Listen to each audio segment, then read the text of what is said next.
And this training you're going to watch is actually of our head of media buying, Luke, teaching other marketers how to creative test. It goes through the philosophy, the principles, and then it goes through the structure. And most ads, if you just learn how to create test the right way, find the right signals, but do it in the proper sequence in the right way, a lot of brands would have a lot more success in their advertising because it's all a system. And in this video, he teaches that system to a bunch of marketers on a training call. We're going to talk about testing. I'm not going to say creative testing for now because I think we need to think about other types of testing. But before I want to get into it, I just want to remind us of what the job to be done is. We've talked about this a bit in different meetings, but we are here to grow our clients' businesses for our clients. So whenever we think about anything that we're doing, we need to keep this perspective in mind. So when we're talking about testing or creative testing, it's to support our main purpose, which is to grow out the business for our clients. What are the key metrics that we measure our success in terms of growing our business for our clients? What are the key measures of success? Revenue? Yeah, revenue. So top line revenue, and what else? Return on investment. Yeah, let's just say profit, because it kind of, like, if we don't have a good return, then we don't have profit. But these are the two key metrics. We're here to grow our clients' business, top line revenue and profitability, either both or one or the other, depending on whatever the client's strategic objectives are. 'Cause sometimes they may want to grow revenue, but not necessarily profitability. Sometimes they may not want to grow revenue, but they want to grow profitability. Sometimes they want both. So anyway, our measure of success is, are we growing these two metrics? And so really creative, when we think about what we're doing, the ad accounts, because we're all here mainly talking about Meta and paid social here, the way that we help grow our clients' businesses and their revenue and their profitability is through two ways in our ad accounts. We have, in terms of growth, we can increase spend. Yeah. So we can scale. That's called scaling. Scale spend. And the other thing is we can be more efficient. So when I say efficiency, or when I talk about being efficient, what does that actually mean when we're talking about ad accounts and running ads? More revenue with less spend. Yep. It could equal more revenue, less spend. We're being more efficient. Acquiring new customers versus existing. Yeah. I mean, reducing our cost per acquisition, reducing CPA. It could mean the same revenue with less spend, and it could also mean more revenue with the same amount of spend. It's basically squeezing more from our dollars spent. So more efficiency means we're getting more for every dollar that we spend. Okay. So that can mean better ROAS. It can mean a lower CPA. So effectively, when we talk about efficiency, it's like, how good is our performance in terms of return on ad spend or reduction in CPA? How effective are we spending our dollars? And then obviously increasing spend is fairly obvious. Like we want the more we spend, ideally our efficiency remains the same or similar, and we're able to spend more because we're achieving a level of efficiency that means the company is profitable and should be able to scale. So those are the two key things.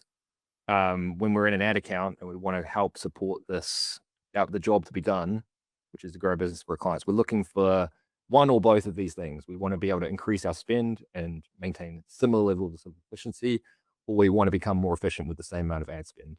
And in an ideal world, we'd like to do both, because the more efficient we get, the more we can spend normally. Okay, so let's now talk about testing, because I think we need to get on the same page about testing. And the reason I haven't said creative testing is because realistically, there are different testings different kinds of tests that we should do to achieve, all of these things here, to achieve this. Normally, what we want to do when we take on a client is we want to get from their current state, so that could be like the amount of revenue they're doing now, to their target state, which could be like a different amount. This might be $1 million a year. This might be $2 million a year. So in between here, we have a gap, don't we? So normally when we take on our clients, we do the growth diagnostic, we do the growth map, we assess their current state, and then we understand what their target is. And then the thing that is in the middle is obviously some sort of gap, isn't it? There's a gap between where we are now and where we want to be. Correct? So the way that we close the gap is through strategy. Strategy is the decisions that we make of all the options that are available to get us from where we are now to where we want to get to. Okay. So when we talk about growth strategy, that's what we're kind of talking about. Like, what are the options that we have available to get from where we are now to where we want to get to, and which one of those do we want to focus on? Because strategy is as much about not doing things, or not taking the choice to do certain things as it is deciding to do certain things. Because for most situations, there's an unlimited amount of things that we could try. So being strategic is about choosing the right options, or obviously putting your best guess in. So the same can be applied for creative strategy. It's the same thing. Like if you're a creative strategist, you have probably like an unlimited, well, not maybe unlimited, but you have a huge amount of options you could take in order to, improve performance through creative. So being strategic is about making the right decisions about which of those options you want to take. So that those options could be different ideas, different formats, different messages, different angles, targeting different personas. So being strategic is about making the right bets in terms of what the choices are. So when we talk about strategy, that's effectively what strategy is. Okay. Yeah.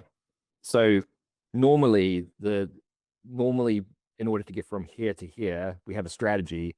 And like, obviously, if you could predict with 100% success that your strategy would be effective, then you would always be successful. But the fact of the matter is that we don't know until we try something whether or not it's going to work. So what we tend to do is we tend to test stuff, don't we? Like we tend to go in cycles where we learn. Imagine these are cycles where we kind of test and learn along this journey to get to our target state, because we may have an idea about what will work, and then we can have a hypothesis about it working, and then we do this plan, do, check, and adjust thing, PDCA, which is effectively what a sprint cycle is supposed to be about. We plan, we do, we check, and then we adjust based on the results. So effectively testing happens. In order for us to get to our current state, to our target state, we need to test things. We need to experiment. The more experiments we can run and the better experiments we can run, the more likely we are to achieve success. And that's the same when we think about what we do. That's effectively what we're doing. We're testing a bunch of stuff. We're ideally taking on the learnings and then applying that to future tests. We're not just kind of randomly shotgunning different ideas and hoping something sticks. We're kind of systematically going through making decisions about what we think is the next step based on the information that we learned from the last test. So we think about every creative test as a subset of these experiments that we're doing to get us from where we are now to where we want to get to. And some tests can be big, some tests can be small. I would say creative test in the grand scheme of things is a relatively small thing. But a bigger test that might be part of your strategy is testing a different product offering, or testing, maybe changing up your website. That could be a test. There's some bigger swings that we can take. But in terms of creative strategy and creative testing, those are those small little iterative cycles that can actually make a huge difference to a business. All right. So one thing we need to think about with testing is, like, when we think about testing generally, and I'm not talking about like specifically creative testing here, but there's like a rule about testing in terms of like iterative testing, is we want to make sure that we can isolate the variables. Yeah. If we're going to run a test, we have an option. We can test multiple different things, or we could just test one element of something, and then we can take the learnings. If we test multiple different things, the challenge with that is we don't really know which of those things was the thing that actually caused the result, either negative or positive result. So that's multivariate testing. Unless we have like a huge amount of data and sophisticated tracking, then we could potentially analyze multivariate testing. But when we think about testing in an ad account, there are 3 key components that I would like to think about that make up the success of an ad, or the success of your ad account. And the first one is offer. What is the offer? The second one is the angle. Like, what is the messaging? And then the other one is the style, which could be broken down into the format. Like, is it a video or is it a static? It could be like, is it UGC or is it static? Is it does it involve like a product review, or is it, there's lots of different styles of creative that we can create. So these are the 3 components of like an ad. And you can break them down into subcomponents. You could say angle or style. Sorry, angle could be broken down into like headline and ad copy and stuff like that. But these are the 3 kind of key building blocks of an ad. Everyone following so far? Like I say, there are like other sub elements, but if we just think about it from a big, a zoomed out perspective, as zoomed out as I can get, these are the 3 things. So if I'm testing an ad, let's say I'm testing 2 ads, and in those 2 ads, both ads have a different offer. They both have a different angle, and they both have a different style. One ad is successful and the other ad isn't successful. it's going to be difficult for us to understand which of those components was the driving force. Was it the angle? Was it the copy? I'm sorry, was it the style of the ad, or was it the offer that actually made it successful or not successful? So we want to try, where possible, to isolate one variable. So we either want to be testing the offer, keeping the same angle, if possible, and the same style. Now, you notice it's kind of going to be quite difficult to test a different offer with the same, two different offers with the same angle and the same style, because depending on the difference between those offers, that might be quite challenging. But anyway, I just wanted to put it out there in terms of like the testing fundamentals is we basically want to, where possible, just try and test one element so that we can isolate it and understand whether or not that was the piece that kind of impacted the performance. Let's talk about the hierarchy of testing. And when I say hierarchy, I'm thinking what is going to make the biggest difference in terms of when we think about ads in your ad account. So when we take these three elements here, the hierarchy is offer is number one. That is going to make the biggest difference. Offer is the biggest lever in terms of whether or not an ad is successful or not. Okay. Number two would be angle, and number three would be the style. Does anyone disagree? Okay, I'll take the silences and yeah. I have a question. On the testing side, so you've got offer, angle, and style.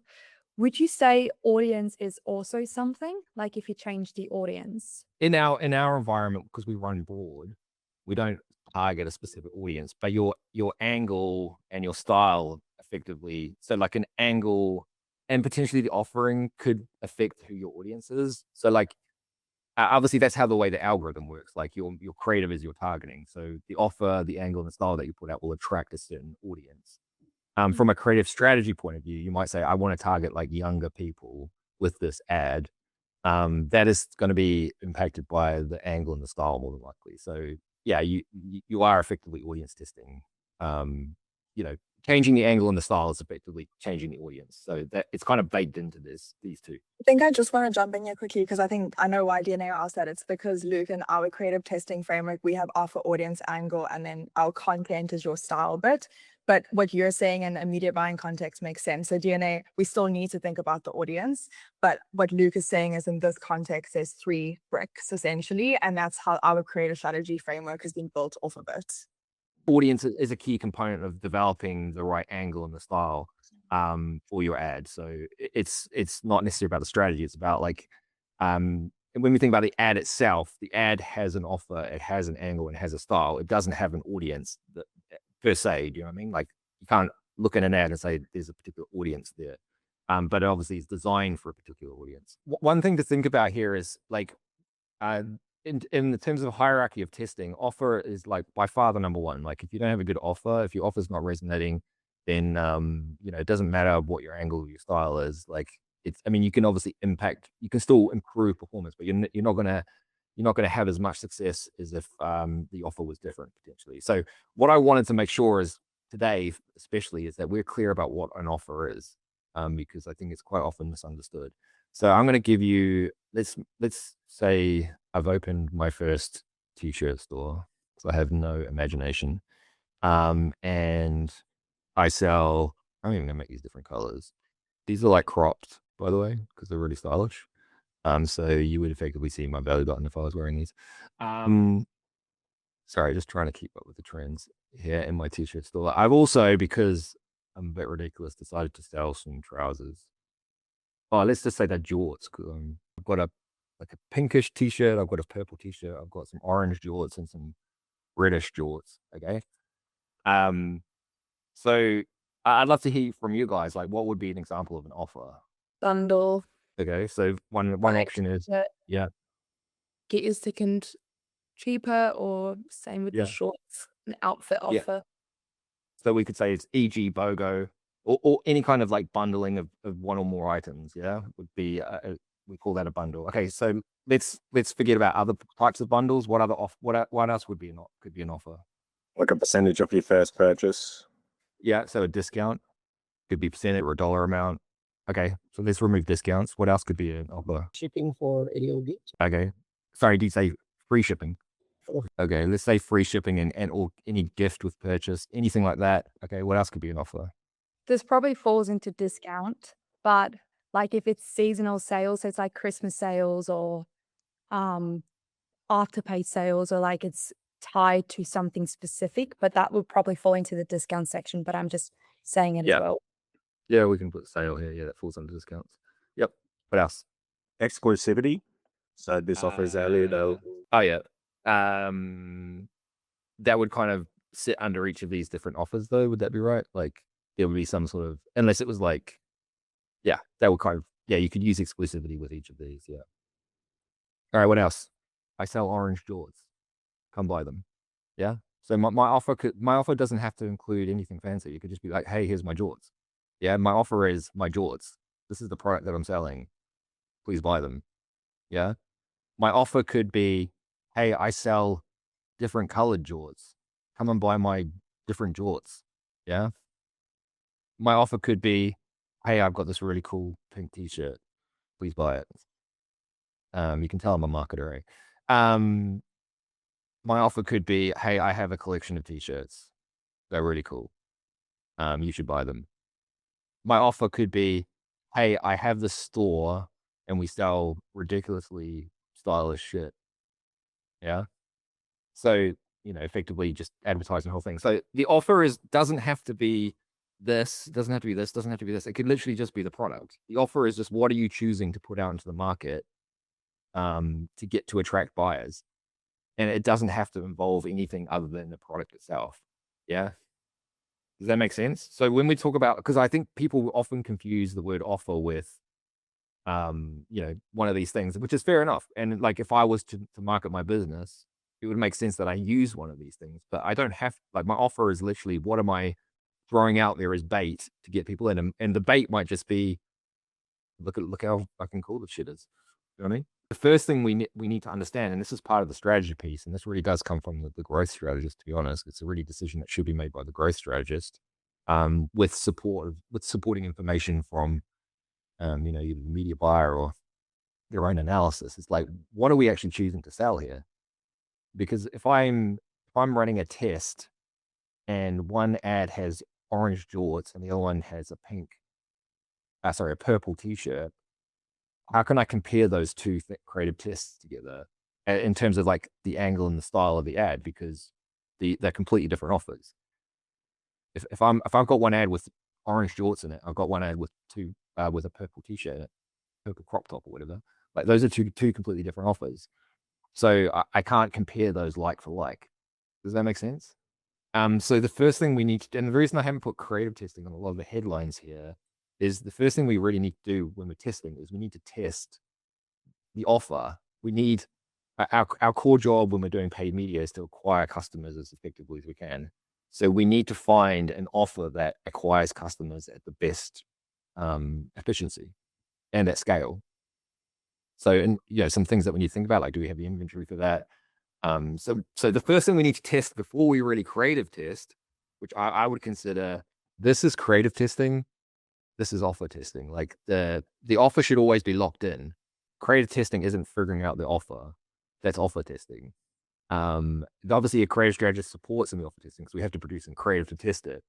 But realistically, it's not, we have to establish what is this offer that is going to be our best bet to acquire customers. Now, this can be quite tricky because, especially with fashion, like, in an ideal world, we just have we have a store with one product, and it's just evergreen; it doesn't change, and we can just, it makes that makes testing the offer quite easy. But the thing about fashion, we have to be changing our offer because there's multiple different collection drops normally, and these things don't hang around forever. So when we think about offer testing for fashion offers, normally it's the collection, isn't it? Like, that we would advertise things at a collection level, or we might drop down to product level if we have enough inventory. But we also might just advertise the brand itself as the offer. But ultimately, if you think about fashion, especially, and the reason I'm talking about fashion is because we do have quite a few fashion clients, is because it's not evergreen. You know what I mean? Like, it has to change. You have to iterate on the offer quite regularly.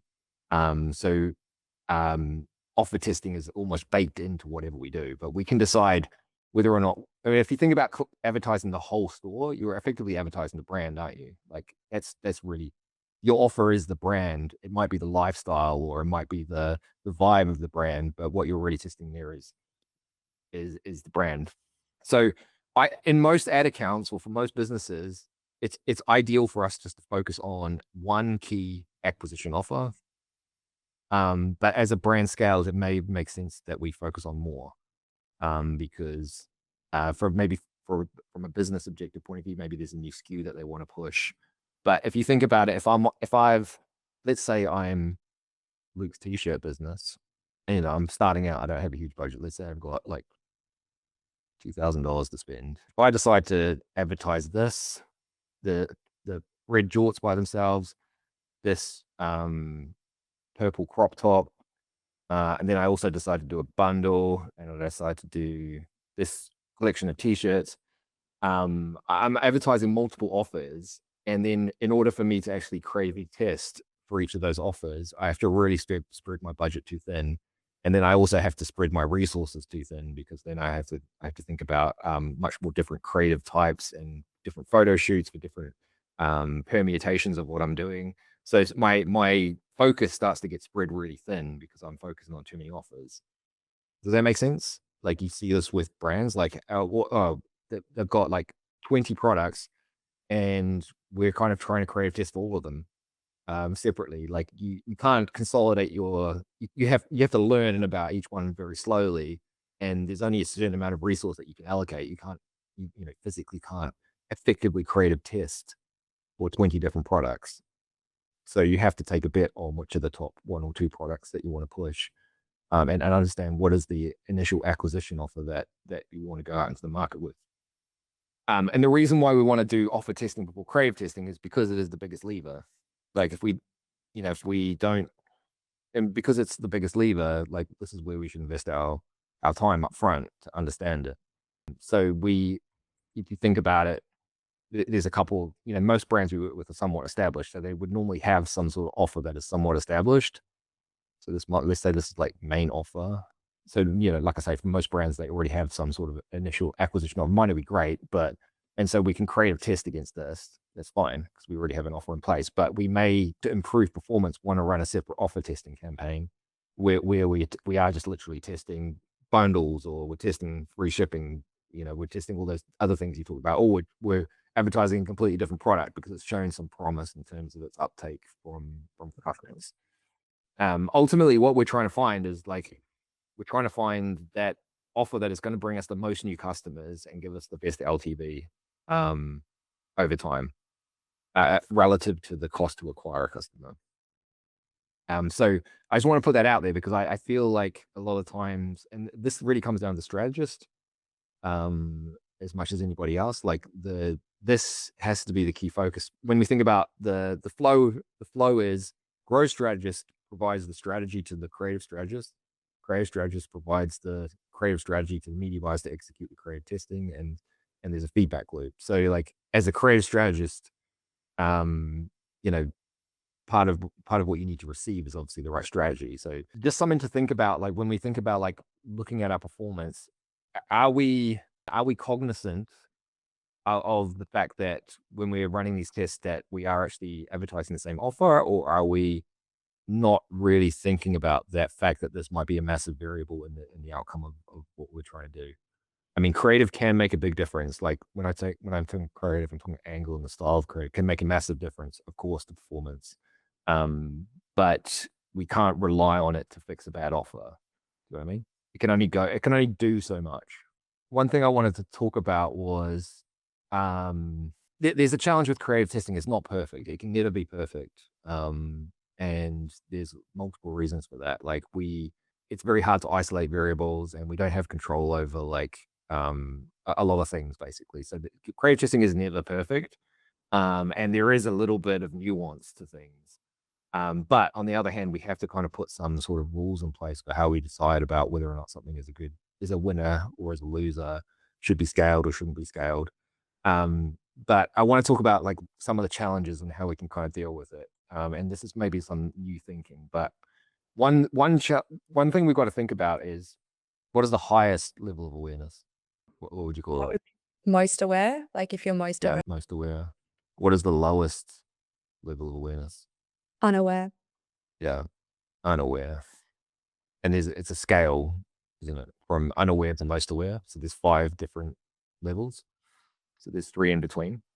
So most aware are people that, pretty much practically already made the decision to buy. Yeah. They just need they just need a final nudge to get them over the line. Unaware people are not aware of the problem, not aware of the solution at all. So when we think about the size of the audience, like unaware is potentially a massive audience. It's, like a huge chunk of people. Most aware is normally a very small audience, depending on the size of the brand. Yeah. So, and when we think about scalability, we can only scale so far with these people that have this level of awareness, because there's just not that many of them. Yeah. So as we move down, which in my graphic here is up, the levels of awareness, then we get a bigger audience. Yeah. There's more people that are product aware than most aware. There's more people that are solution aware than are product aware. Unaware is just the biggest pool of people, basically. So when we think about scalability, like in order to scale, we at some point have to move up the levels of awareness. Yeah. Now, if you think about the performance of, if I only need a slight nudge to make the decision to purchase, versus I have absolutely no fucking clue what you're talking about, and I don't even know there's a problem. Like, how much more expensive is it going to be to acquire someone that is unaware than someone who's most aware? Yeah. Like, this is going to be cheap, relatively, hopefully. This is going to be expensive. And so the problem that we've got when we're creative testing, and actually before I go to that point, like I said, in order to scale, we have to move down / up, in this case, the levels of awareness. Yeah. So we effectively have to move from cheap to expensive. And every ad account ideally should have a blend of, its budget going to most aware, and probably problem aware and solution aware. Oh, sorry, product aware. It's difficult because it's both PA. You know what I'm saying? Product aware, product, problem, solution, most aware. Yeah. It's probably unlikely that for most ad accounts, that we're even targeting unaware people. Like it's pretty rare. But the danger is for a lot of ad accounts, you can still be successful even if your account looks like this: most aware and then product aware. Like you can, if you've only got a small budget, you probably don't need to actually be further down the levels of awareness than this. Do you know what I mean? Because you're going to be your cheapest. Like I said, it gets cheaper to acquire these people. So there's no point if you haven't tapped out these pools of people. Then there's no point necessarily moving down the levels of awareness until you've tapped them out. But in order to scale, at some point, we're going to have to bring in people that are problem aware and solution aware, and potentially unaware at massive scale. So we need to make sure that especially for scaling, we need to make sure that we're hitting different pockets of people. And we've talked about creative as our targeting. So like when we talk about mix of people, we're talking also about mix of creative here.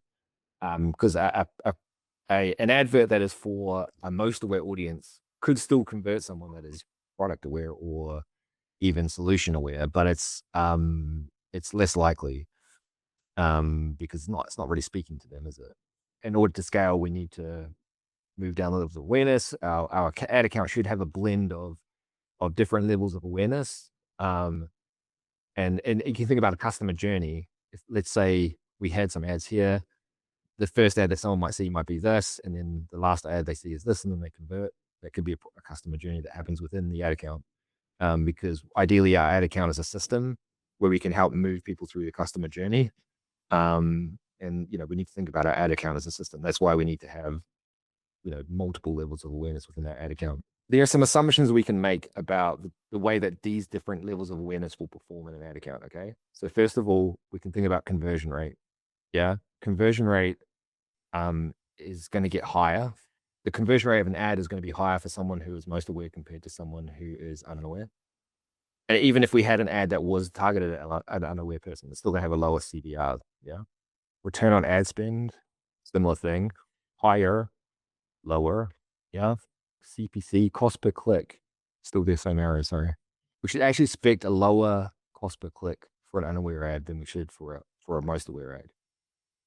And part of the reason for that is because generally most aware ads have a higher CPM than unaware ads.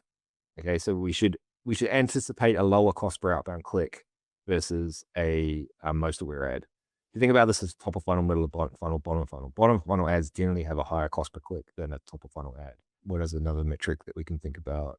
CVR, ROAS, CPC, and we can talk about CPA, which is just effectively like ROAS, but again, it's the same thing here. Lower CPA, lower cost per acquisition, higher cost per acquisition for unaware.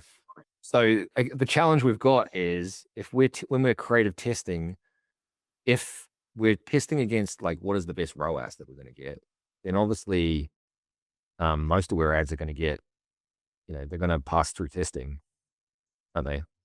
Because they've got high ROAS. And so then what happens is we move these, we move these ads into our scaling campaign because they perform the best. And what happens is our scaling campaign just becomes full of ads that are most aware because we're just at the cutoff point here is like our target is here, for example, in terms of ROAS. Let's say our target is here. Is our target ROAS? Anything under here is going to get put through, but anything that's like unaware, problem aware, solution aware is not, because it's not going to hit the ROAS target because it's just an ad that has a lower level of awareness. Yeah. So the issue that we've got potentially when we're creative testing and using a very strict ROAS target is we're moving things we're only scaling the things that are at the highest levels of awareness. So our ad accounts just become full of high levels of awareness ads. Does everyone see that potential challenge here? And we're effectively potentially missing out on scaling creative that actually is scalable because of its where it's pitched in terms of its level of awareness. Any thoughts on this? Because this is a challenge for sure. Maybe it's a question to the media buyers, like just hearing your thoughts on a live call, like how would you want to assess it to get an unaware ad into a scaling campaign if it's not hitting the ROAS targets? The key metrics that we would judge performance on is obviously either ROAS or CPA. I prefer ROAS purely especially when we think about this offer things. Different offers could have different AOVs and require a different CPA to be at the level of efficiency we need. So I think ROAS is a much better metric than CPA unless you have a very defined AOV. And then CPC it should be a relatively good indicator, because what I've seen before, and it relates to CVR, is we'll often look at ROAS but then ignore the cost per outbound click, and you'll have something that's got like a 5x ROAS. Oh my god, this rate is terrible. But it's got a $15 cost per outbound click. And there's no reality where a $15 cost per outbound click works, especially if we're selling like a $50 t-shirt. So I think we have to kind of take into account ROAS and the cost per outbound click when we're measuring performance to tell us whether or not this ad is effective. And then the things like hold rate, thumb stop ratio. I really don't like CTR. You guys saw that video, but those metrics can help support some insights into why maybe that ad performed, but they're not good metrics for decision making around whether or not an ad should scale or not. So generally, there is a school of thought that spend is the best indicator for performance, because a meta, especially in a system, will allocate spend across. Let's say we have 5 ads. Meta is going to allocate spend across those ads to produce the best overall performance of those 5 ads as a system, rather than each individual ad specifically. So if there is an ad there that has a higher level of awareness, theoretically, in order to scale, it will allocate more budget there, and then the ads that have the higher levels of awareness will kind of clean up at the bottom of the end of the customer journey, and they need less spend because as a percentage of the total pool of people, it's a smaller pool of people. But the challenge we've got, and maybe we can talk about testing structure here. By the way, just before we move on to this, my solution for this is we need to have different targets, but dependent on the level of awareness. If we're going to be batch testing, because we need to have different measures of success for an ad that has a higher stage of awareness than the lower stage of awareness. So part of what I've asked for us to do is to start actually including the level of awareness in our ad naming convention so that we can get reporting on it. But we need to an ad that is most aware needs to have a higher threshold for whether it's successful compared to an ad that's like even product aware. And then an ad that is like solution aware is obviously has a slightly lower target, and then problemware has a lower target still, and then unaware has a lower target as well. But it should also have a lower target in terms of cost per outbound click. So I had an idea about where that should sit, but this is something that we need to tackle. We can't be judging all ads equally when there are different levels of awareness involved, because it's going to throttle our ability to scale. But we also need to create a test. So we can't just chuck an ad into an ad set and hope it gets spent, because that just doesn't work in reality. Definition of an offer, which I think is a big thing, because I do think people automatically jump to a conclusion about what an offer is. And the fact that we have to really nail down what is the offer before we can create a test. We're better off iterating against a locked-in offer than trying to do both things at the same time. Just gets messy. So maybe I can spend the rest of the time talking about like, how do we offer test? And one way to think about it is, if we've got an existing offer here, from a creative perspective, how do we offer test? So if we have a main offer here that has been kind of working okay, let's just say this is doing pretty well. And within it, let's say this has been running for like 6 months and it's been doing great. Within it, within this offer, we'll understand what creative works. Won't we? We should know, in terms of angles, in terms of style of ads, we should know for this ad account what creative generally tends to work. Would that be fair? Yeah. So if we're going to offer test, what we need to do is, obviously we're going to have to change, at least some of the messaging, probably, maybe not hugely, but what we need to do is we need to apply the learnings of what creative has worked here and then apply it to this test. So this might mean that we have a diverse set of creatives to test this offer with. So normally we would potentially, if we're batch testing, it would be based around a concept. Let's say we're creative testing, it would be based around a concept. And there would be some sort of consistency about what that creative, the style of that creative and the messaging of that creative.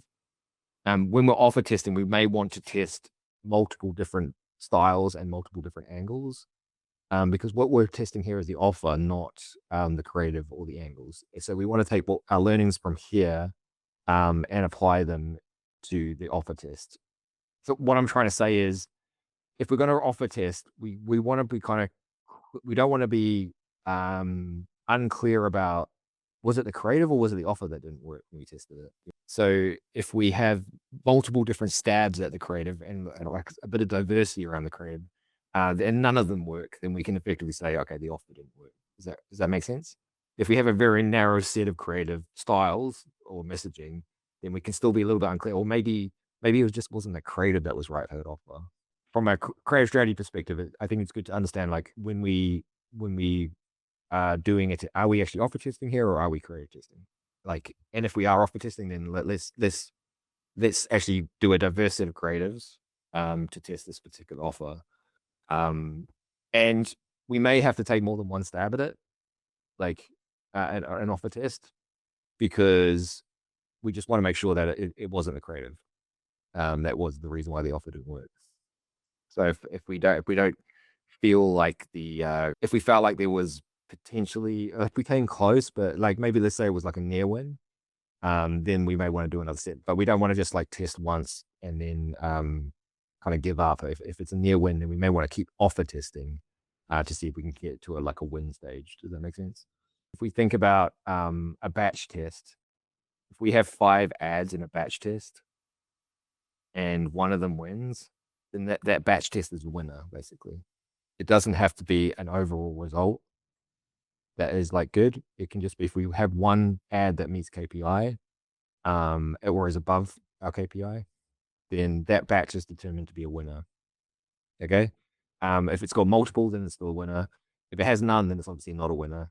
I will go through this in more detail, but this is kind of something that I'm going to cover in the next workshop, is just like how we're defining what a win is and what isn't a win. All right, guys, I'll leave it there. Thank you so much for joining. All right, appreciate you guys.